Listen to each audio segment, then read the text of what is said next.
All right, folks. That morning at Sandy's place, a bird was perched on her windowsill. Sandy was relaxing, sipping a warm cup of tea at the table, when she heard a knock at the door.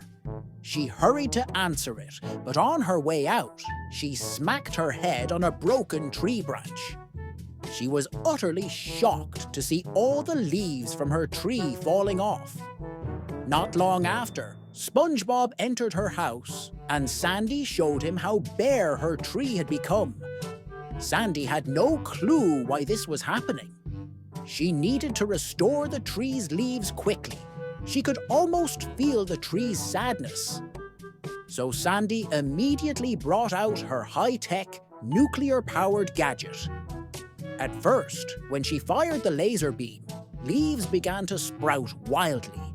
But due to an energy overload, the leaves ended up exploding, leaving the tree with nothing but bare branches. Luckily, Spongebob knew someone who could fix everything. Meanwhile, elsewhere, Squidward was gardening in his yard. All his plants were thriving beautifully. Squidward was excellent at protecting his plants from pests that could kill them. Just then, Sandy and Spongebob arrived and accidentally trampled one of his freshly sprouted plants. And this was exactly the person Spongebob had in mind to ask for help. Initially, Squidward refused their request, considering the two of them utterly disrespectful. But after Sandy flattered him by calling him the best gardener in Bikini Bottom, Squidward changed his mind. He agreed to help Sandy on one condition.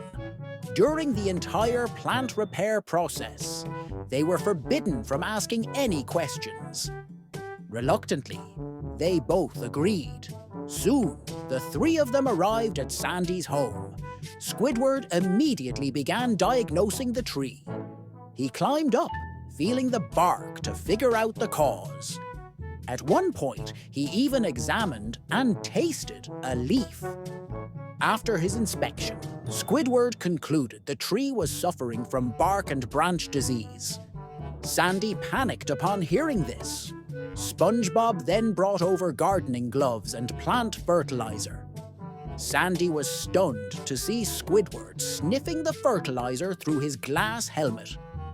Squidward then tossed the fertilizer around the tree's base, injected a special liquid infusion into the soil, and very carefully trimmed a single leaf. To everyone's surprise, the leaf grew back incredibly fast. But just as they started to celebrate, the leaf withered again, meaning the tree's illness was truly serious. A moment later, Sandy was shown struggling to get out of her treehouse because the door was blocked by a giant crystal geode inside. She was completely baffled by Squidward's methods. Squidward simply moved on to an alternative gardening approach. This was all part of the process, he claimed. He then laid out a carpet on the ground, preparing to guide the tree through a focused meditation session, visualizing its own growth. The three of them sat on the carpet to experience the process.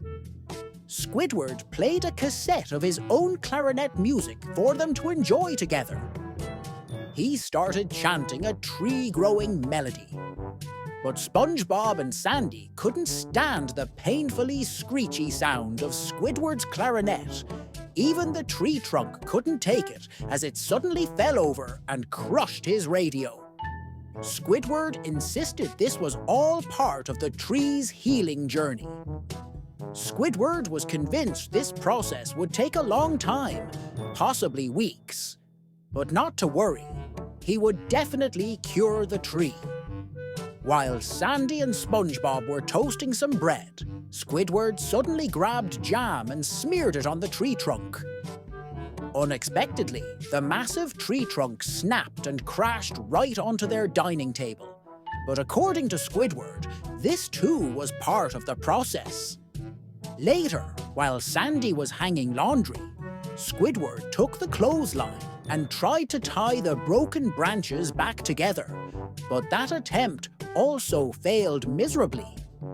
Then, while Sandy was relaxing with a book, Squidward attached a hose to water the tree, but when he turned on the faucet, the water burst out with such force that Sandy got soaked. Failure after failure continued. By nighttime, Sandy was trying to sleep outside in her tent, but was kept awake by Squidward's noisy activities.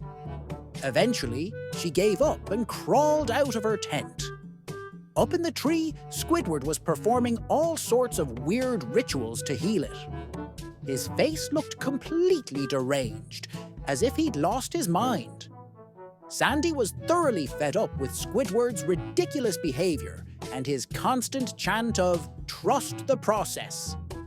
As Squidward climbed down, he accidentally untied the tent ropes, causing the whole tent to collapse. Meanwhile, Squidward kept circling the tree, waving gardening tools around, which only annoyed Sandy more. But remembering their agreement not to question him, she held her tongue. Now completely frustrated, Squidward ended up kicking Sandy out of her own home and activated her tight security system. Still, Squidward remained confident he could prove to them he could heal the tree. The next day, Sandy and Spongebob returned. Sandy was sure Squidward had failed again, but once they stepped inside, they saw the tree was full of lush leaves. Spongebob walked up to examine one, only to discover they weren't real leaves. They were paintings of Squidward's own face, glued onto the branches to trick them. Squidward fell out of the tree and admitted he'd torn up his own artwork to create this illusion. According to Squidward, he had successfully healed the tree by transforming it into something beautiful to appreciate. But after this failure, Squidward slowly descended into madness, declaring himself the greatest artist in Bikini Bottom. Sandy, of course, knew her tree wasn't actually cured. Spongebob then had an idea. What if they could just talk to the tree to find out what was wrong? At that, Sandy pulled out a special plant translator device, even though she'd never used it before. So Sandy started talking to her tree. And surprisingly, the device actually worked. The tree explained that something had been creeping around it, which turned out to be the now insane Squidward. When Sandy asked about his illness, the tree replied it wasn't sick at all. The real problem was that Sandy had left her car parked over its roots for weeks. Sandy quickly moved the car away, and almost instantly the tree began regrowing at an incredible speed, soon restoring itself to full health. In the end, Squidward was heartbroken to see the tree completely healed, especially since he'd torn up all his paintings for nothing. Spongebob came over to comfort him, saying it was all in the name of friendship. Then the tree itself spoke to Squidward, calling him the best gardener in Bikini Bottom. As a token of gratitude, the tree gave Squidward a giant seed to remember it by. And with that, the film ends, folks.